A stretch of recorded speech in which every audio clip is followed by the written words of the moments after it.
오늘 성경 말씀은 고린도후서 3장 1절에서 5절 말씀입니다. 우리가 다시 자천하기를 시작하겠느냐? 우리가 어찌 어떤 사람처럼 추천서를 너희에게 붙이거나 혹은 너희에게 받거나 할 필요가 있느냐? 너희는 우리의 편지라 우리 마음에 썼고 무사람이 알고 읽는 바라.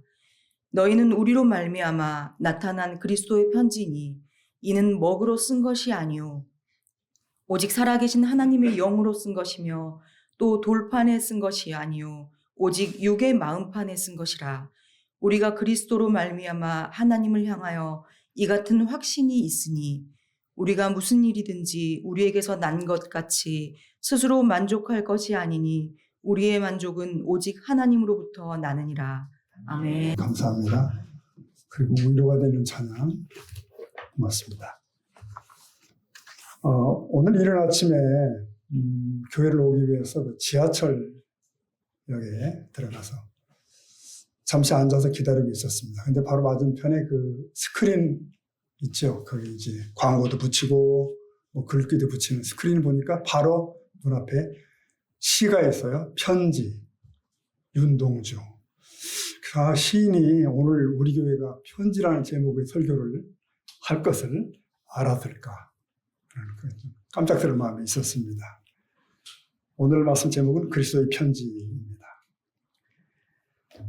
우리가 사람을 볼 때 제일 먼저 무엇을 보는가? 대부분의 사람들은 우선적으로 외모를 봅니다. 그렇죠? 외모를 봐요. 그리고 그 다음에 그 사람의 학벌이나 뭐 직장, 배경 등을 보면서 그 사람을 평가합니다. 많은 사람들이 남을 평가할 때 그 사람의 인격이 어떤지는 그렇게 생각하지 않습니다. 별로 고려하지 않는 것 같아요. 그런데 하나님께서는 사람을 외모로 보시지 않습니다. 아시죠? 그 중심을 보신다 라고 성경은 말씀합니다. 물론 우리는 이런 말씀들을 잘 알고 있어요. 불구하고 우리의 관심사는 자꾸만 빗나가는 거예요. 가장 쉬운 예를 들어봅시다. 내 며느리감을 구한다, 사위감을 구한다 할 때 고른 기준은 무엇일까? 생각해 보십시오. 나는 외모보다는 중심을 봐야지. 뭐 그러면서도 막상 고르는 걸 보면 엉뚱하고 또 평가의 기준이 다르더라는 것입니다. 지금 이 고린도 교회도 바로 이런 문제에 부딪힌 거예요. 교회 개척자인 바울 사도가 지금 다른 지역에 가서 복음을 전하고 있습니다. 근데 사도 바울은 외모나 뭐 그런 부분에 있어서 그렇게 썩 뛰어나지 않았던 것 같아요. 자, 그러는데 그런 와중에 어떤 선생이라고 하는 자들이 고린도 교회에 온 겁니다. 그 당시에는 순회 성경 교사라고 하는 이들이 있었어요. 근데 이 사람들은 어디서 있다 온 사람들인지 사실 잘 몰라요. 그 근원을 몰라. 그래서 다른 교회들에서 뭐 복음을 전한다고 하다가 문제를 일으키고 온 사람들도 있다 이거예요. 그런데 문제는 그들은 그럴싸한 추천서를 가지고 있다는 거예요.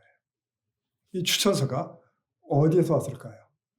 네, 그건 뻔합니다. 당시 초대교회 시절에 가장 권위 있는 교회가 어디겠어요? 예루살렘 교회죠. 가장 권위 있는 소위 모교회가 예루살렘 교회입니다. 그리고 예루살렘 교회에는 지도자들이 세 분이 있어요. 대표적으로 베드로, 그리고 야고보, 요한 이렇게 되어 있습니다. 혹시 이분들이 아니라 할지라도 예루살렘 교회의 그 어떤 누군가가 써준 추천서를 이 사람들이 들고 왔을 수가 있다는 거예요. 그런데 여러분, 이 추천서라고 하는 게 허점이 많잖아요. 아시죠? 허점이 참 많아요. 진짜 사람을 추천하려면 직접 손잡고 데리고 가서 얼굴을 맞대고 진심으로 내 얘기를 다 해줘야 돼요. 그런데 그게 아니고 그 종이에 그냥 몇 장, 몇 줄 써서 도장 찍고 보내는 거, 이건 형식에 불과하다. 근데 어떤 사람들이 이런 추천서를 가지고 와가지고 고린도 교회에 들어왔다는 겁니다. 저도 돌아보니까 이 추천서라는 걸 여러 번 써본 적이 있습니다. 뭐 이 사람이 뭐 신학교를 가려고 한다, 선교사로 지원하려고 한다, 혹은 뭐 책을 쓰고서는 추천사를 부탁한다, 이런 거 있습니다. 그러면 굳이 이 사람을 깊이 몰라도 추천서 쓰기를 거절할 수는 없더라고요. 어떻게 이것도 거절하겠어요, 그걸? 쓰는 거죠. 자, 1세기 당시에 돌아다니는 순회 성경 교사라는 사람들이 그런 추천장을 들고 온 겁니다. 와서 교회를 어지럽게 하는 거예요. 이처럼 자기는 자격을 가졌다고 하는 자들이 와서 저 바울은 사도도 아니고 추천서도 없어 라고 비난을 했다는 거죠. 그러면서 바울의 말을 듣지 말고 우리들의 말을 들으라 라고 얘기를 한 겁니다. 그래서 저 교인들의 마음이 흔들리게 되는 거예요. 참 사람 마음이라는 것이 자꾸 흔들리잖아요. 이 거짓 선생들이 막 가르치면은 뭔가가 매력이 있을 거예요. 자, 인공 조미료를 탄 것처럼 말이죠. 자, 이런 배경에서 바울은 교인들에게 뭐가 진짜 중요한 추천서인가를 지금 얘기하는 겁니다. 이 말씀을 통해서 하나님을 믿는 진짜 믿음 혹은 영적인 가치가 무엇인지 우리도 생각을 해보자는 것이죠. 자, 고린도후서 3장은 그리스도의 편지의 얘기입니다. 이 편지 내용이 도대체 뭐냐? 이 내용이 1절부터 나와요. 바울은 자신의 사도직을 문제 삼는 고린도의 어떤 교인들에 대해서 이런 답을 제시하는 거예요. 3장 1절을 한번 보겠습니다. 3장 1절, 네, 시작. 우리가 다시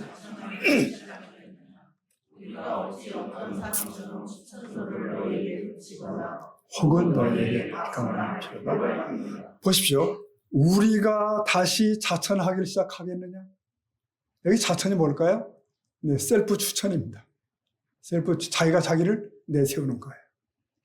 사실 이 자천이라는 건 좀 민망하지 않습니까? 누군가 와가지고 저 이 목사는 괜찮은 사람이요 라고 말한다면 아 그런가? 이렇게 해볼 수 있는 건데 내가 나서가지고 나는 괜찮은 사람이라고 나를 추천한다면 이건 참 이상하고 민망한 일입니다. 여러분 여기 지금 바울은 내가 나를 추천할 필요가 있느냐라고 되묻는 거예요. 왜 이야기를 하냐면은 우리가 어찌 어떤 사람들처럼 추천서를 너에게 붙이거나 이걸 보면 알 수 있는데 여기서 어떤 사람이 누구겠어요? 다른 번역 성경 보면은 복수로 나와요. 어떤 사람들로 나와요. 여기 바울이 여기서 언급하는 어떤 사람들은 바로 그 거짓 교사들이라고 해요. 거짓 교사들. 이 사람들이 늘 하던 짓이 있어요. 사도 바울의 사도권을 흠집내는 거예요. 바울은 사도도 아니야. 사도도 아닙니다. 이렇게 얘기한 거예요. 여러분, 이해를 돕기 위해서 원래 사도가 뭐냐면은 사도란 예수님과 직접 동거동락한 제자입니다. 즉, 주님의 공생애 내내 주와 함께 동행했던 자들이 사도예요. 그렇다면 그게 기준이라면 어떻게 바울이 사도가 되느냐는 거예요. 바울은 생전에 예수님과 얼굴을 본 적이 없다. 만난 적이 없다는 거죠.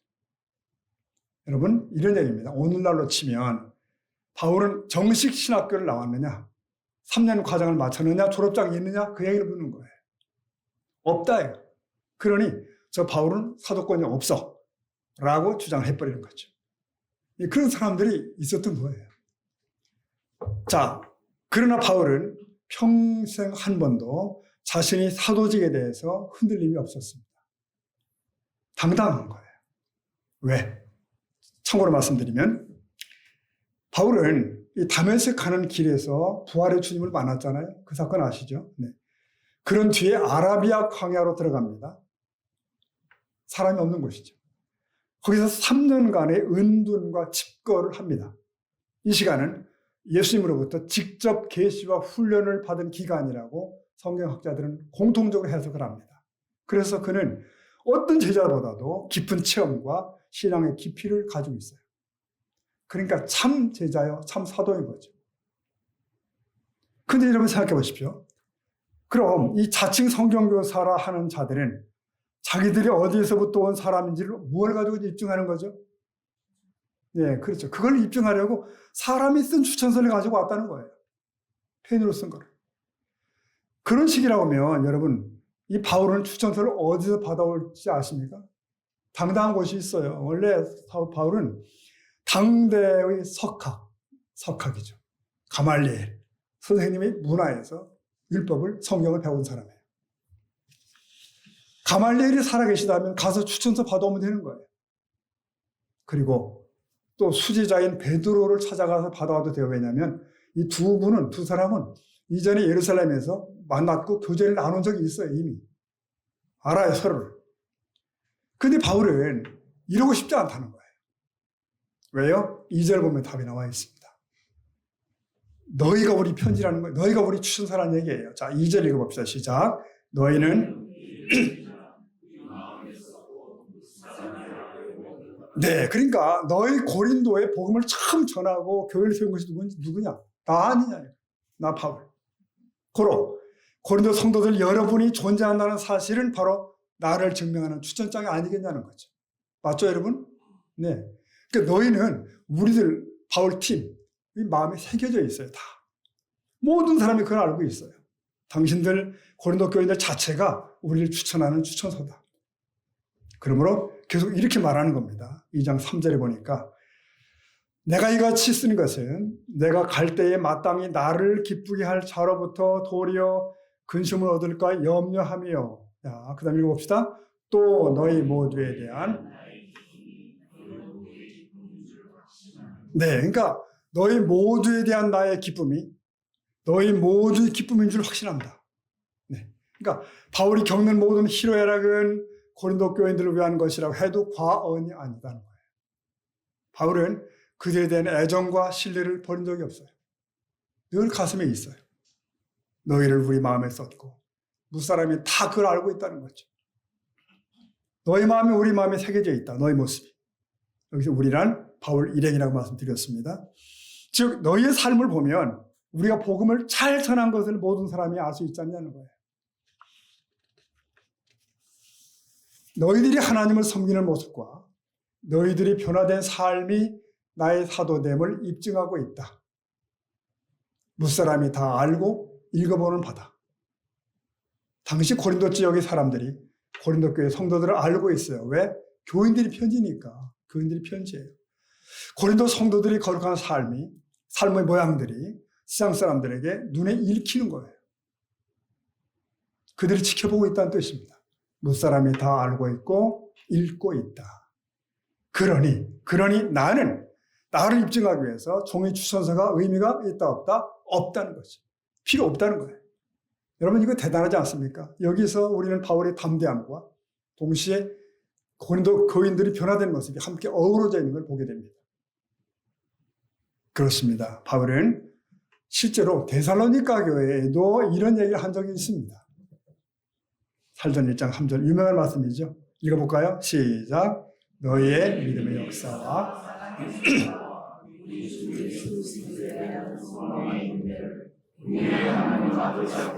끊임없이 기억하매니. 자, 성도들이요. 당신들의 믿음의 역사, 사랑의 수고, 소망 가운데 하는 인내를 우리가 기억하고 있다. 그래서 이 데살로니가 성도들도 그리스도의 편지가 되는 거예요. 그들의 삶이 바울의 사도됨을 입증하고요. 그들은 바울의 열매입니다. 여러분 열매로 그 나무를 알 수 있잖아요.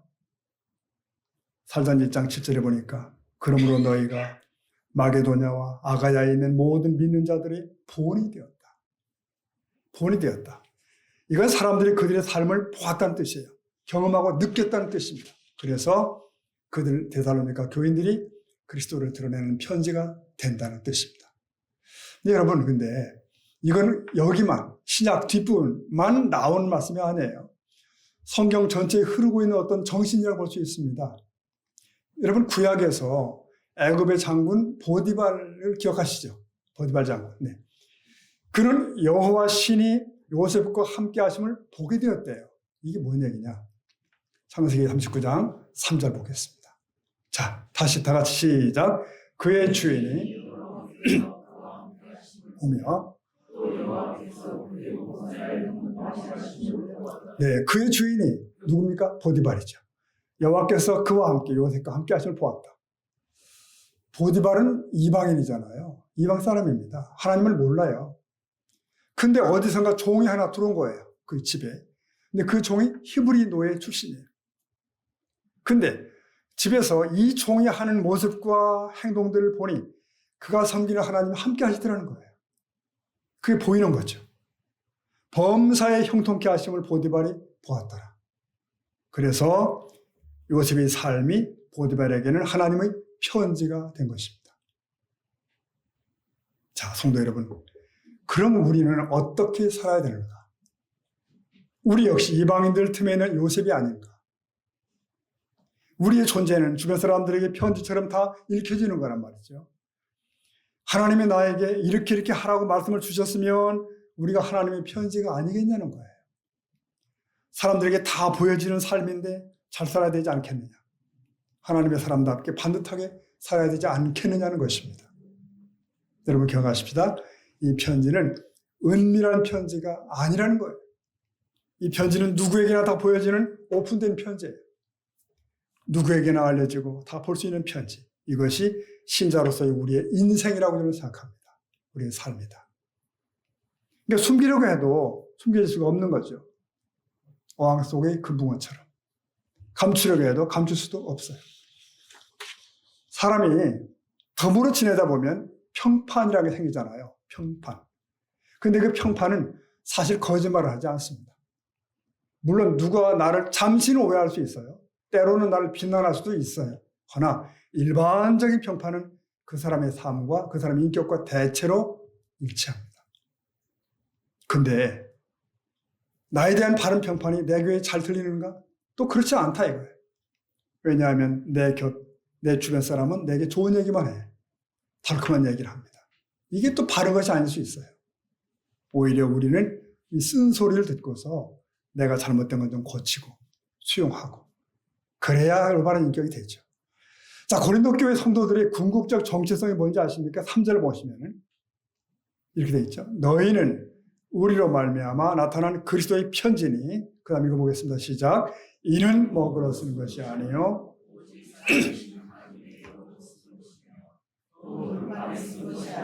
오직 여기서 너희는 누구예요? 고린도의 성도들이잖아요. 우리는 바울 팀이고요. 좋아요.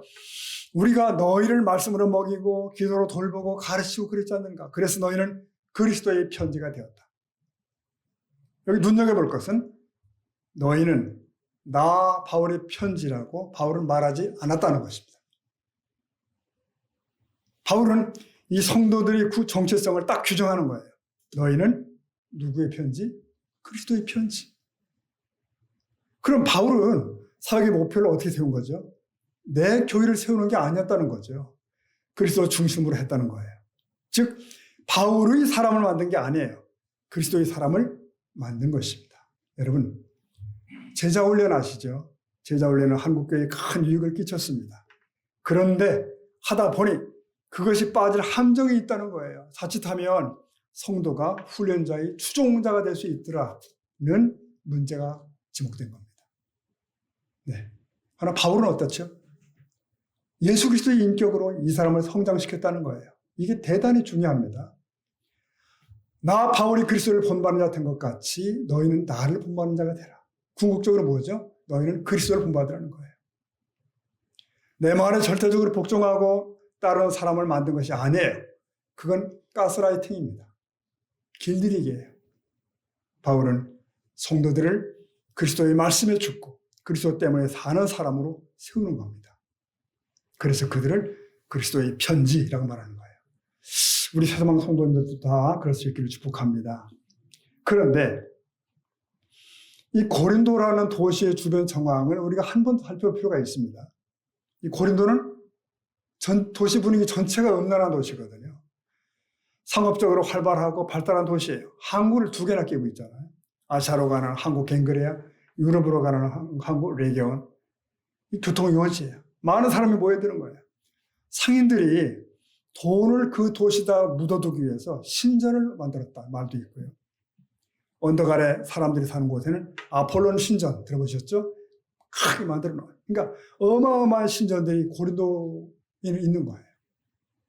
그런데 그 음란한 도시, 우상을 섬기는 도시에서 성도들은 거룩한 그리스도의 편지였다는 거예요. 그리스도의 편지.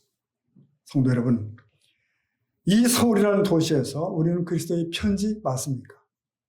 편지일까요? 고린도의 이방인들에게 그 교인들은 그리스도의 편지로 기능했던 것입니다. 존재했던 거예요.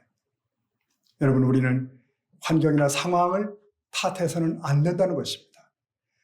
내 주변 환경이 문제야. 타협할 수밖에 없어. 나를 숨겨둬야 돼. 그럴 수 없다는 거예요.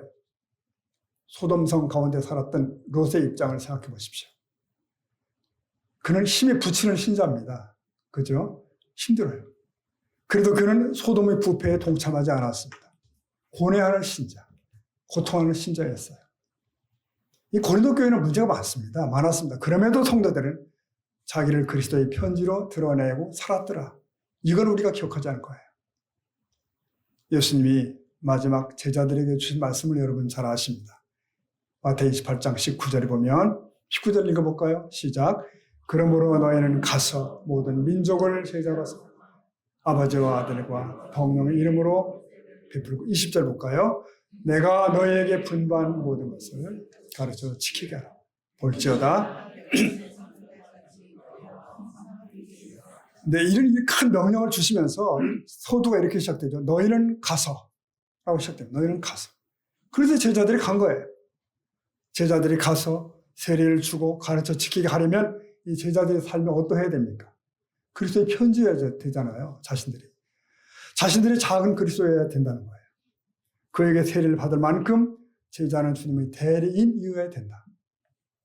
그에게 말씀을 듣고 순종하고 내가 자발적으로 배울 만큼 삶이 온전해져야 되는 거예요. 그래서 예수님은 제자들을 3년 동안 그렇게 훈련하셨습니다. 예수님의 공생애가 왜 3년이지라고 묻는다면 저는 제자들 때문이라고 생각합니다. 제자들 때문에 3년. 우리는 주님이 사람들 병 고치고 대중 설교하고 늘 그러시며 떡 만들고 그러며 지낸 줄 알지만 그렇지 않습니다. 주님의 관심은요, 사실 12명에 있었거든요. 12명. 그들을 훈련시킨 거예요. 그리고 때가 되자 내보내는 겁니다. 그들의 심령 속에 예수 그리스도의 편지를 하나하나 다 써놓으신 거예요. 너희가 이거 가리지 마. 1.1핵도 너희들이 다르게 행동하지 마. 그러시면서 보내신 거예요. 그래서 이제 그들을 보는 사람들이 이 제자들의 삶을 보면서 예수를 떠올리는 거죠. 예수를 떠오르고 느끼게 하는 자, 이를 증인이라고 부릅니다. 증인. 증인은 제자예요.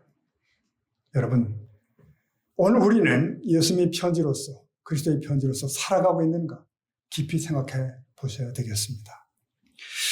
고린도후서 3장 4절에 보니까 우리가 그리스도로 말미암아 하나님을 향하여 이 같은 확신이, 무슨 확신입니까?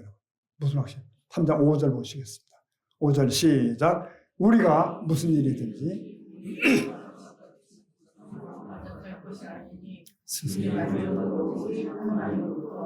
네, 나는이라. 여기서 만족이라고 표현되어 있는데요. 만족. 더 알기 쉽게 표현하면 자격입니다. 그렇게 번역될 수 있어요. 자격. 그렇게 다시 읽어보면 우리의 자격은 오직 하나님으로부터 나느니라. 그런 뜻이에요. 지금. 어떤 자격? 사도라는 자격. 우리 사도로서의 적합성. 그겁니다. 그건 사람으로부터 나오는 게 아니고 서류 추천서로부터 나오는 게 아니고 오직 하나님으로부터 나느니라. 이렇게 말하는 것입니다. 여러분 사실입니다. 사도 바울은 에베소서에서도 비슷한 말씀하신 적이 있어요. 3장 7절에 보면은 자신은 하나님의 은혜의 선물을 따라 일꾼이 된 거라고 말씀을 합니다. 그렇다면 바울은 그 존재 자체로 그리스도의 편지가 아닌가. 바울 자신이 그리스도의 편지였다. 그러니 그리스도의 편지로 고린도 교회를 섬기려고 했던 거예요. 그리고 그렇게 고린도 교회 성도들을 길러냈습니다. 그러므로 고린도 교회는 사도 바울의 것이 아니라 하나님의 것이. 여러분, 우리는 부득불 이렇게 말할 때 있잖아요. 뭐뭐 교회는 아무개가 개척했어, 세웠어 라고 말을 합니다. 그러나 교회는 주님 자신이 세우십니다. 내 교회를 세우리라 그러셨거든요. 그러므로 고린도 교회 성도들은 사도 바울의 복음 전도의 결과일 뿐이에요. 그러니 그리스도께서 써주신 추천서의 편지입니다. 그러니 결론은 분명합니다. 이방인의 사도로 부름받은 바울의 사도권은 예루살렘 교회가 준 서류가 증명하는 것이 아니다. 바로 고린도 교회 교인들. 그대들 자신이 증거요 증표입니다. 나아가 고린도 교회야말로 당시 세상 속에 보냄받은 그리스도의 편지입니다. 우리 교회, 우리 성도들이 그러할 수 있기를 축복합니다. 자, 말씀을 매듭해 보겠습니다. 여러분, 초대교회를 한번 생각해 보십시오. 물론 초대교회가 모든 것의 기준일 수는 없겠죠. 하지만 돌이켜보는 기준이 되는 건 확실해요. 오늘날 우리 시대는 어떻습니까? 이방 문화에 둘러싸여 있던 초대교회와 흡사하지 않은가? 특히 고린도 교회와 흡사하지 않은가?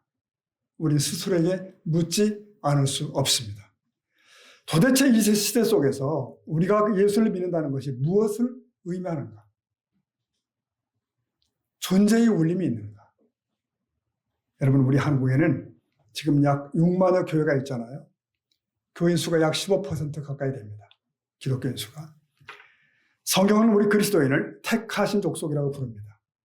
우리는 그렇게 평가를 받고 있을까? 초기 기독교의 폴리카베의 순결한 책이 있습니다. 그리스도인들에 대한 이방인들의 평가가 이렇게 서술되어 있습니다. 그들은 하나님을 사랑하고 경외하는 족속들이다. 그들은 하나님을 사랑하고 경외하는 사람들이다.